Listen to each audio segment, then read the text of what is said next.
Hello everyone, welcome back to the GTO Insta YouTube channel.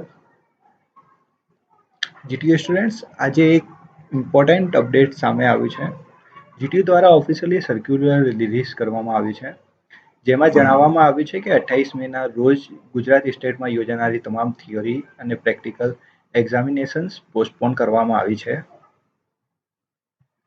આ નિર્ણય બકરી ઈદ હોલિડેને ધ્યાનમાં રાખીને લેવામાં આવ્યો છે. એટલે જો તમારી કોઈ પણ GTO એક્ઝામ 28 મેના રોજ શેડ્યુલ હતી, તો હવે એ એક્ઝામ 28 તારીખે લેવામાં આવશે નહીં. ઘણા સ્ટુડન્ટ છેલ્લા કેટલાય દિવસોથી કન્ફ્યુઝનમાં હતા કે એક્ઝામ થશે કે નહીં, ટાઈમ ટેબલ ચેન્જ થશે કે નહીં. અને હવે GTO ઓફિશિયલી ક્લિયરિફિકેશન આપી દીધું છે. સૌથી મહત્વની વાત છે કે 29 મે 2026થી શરૂ થતી તમામ થિયરિકલ અને પ્રેક્ટિકલ એક્ઝામિનેશન અગાઉ જાહેર કરાયેલ ટાઈમ ટેબલ પ્રમાણે જ લેવામાં આવશે. એટલે કે 29 મે પછીની એક્ઝામ ડેટ્સમાં હાલ કોઈ ચેન્જીસ નથી. હવે સ્ટુડન્ટ્સનો સૌથી ઇમ્પોર્ટન્ટ ક્વેશ્ચન છે કે નવી એક્ઝામ્સ ડેટ ક્યારે આવશે. તો સર્ક્યુલર મુજબ 28 મેની પોસ્ટપોન થયેલ એક્ઝામિનેશન્સ માટે રિવાઇઝ શેડ્યુલ ટૂંક સમયમાં GTO વેબસાઇટ્સ પર જાહેર કરવામાં આવશે. એટલે તમામ સ્ટુડન્ટ્સને રેગ્યુલરલી ઓફિશિયલ વેબસાઇટ્સ ચેક કરવાની સલાહ આપવામાં આવે છે.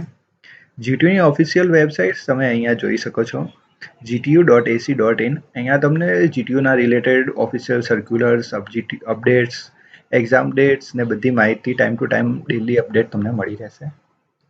અને ખૂબ જ મહત્વનો પોઈન્ટ, ઘણા સ્ટુડન્ટ્સ નવી હોલ ટિકિટની રાહ જોતા હશે, પરંતુ GTOએ સર્ક્યુલરમાં ક્લિયરલી મેન્શન કર્યું છે,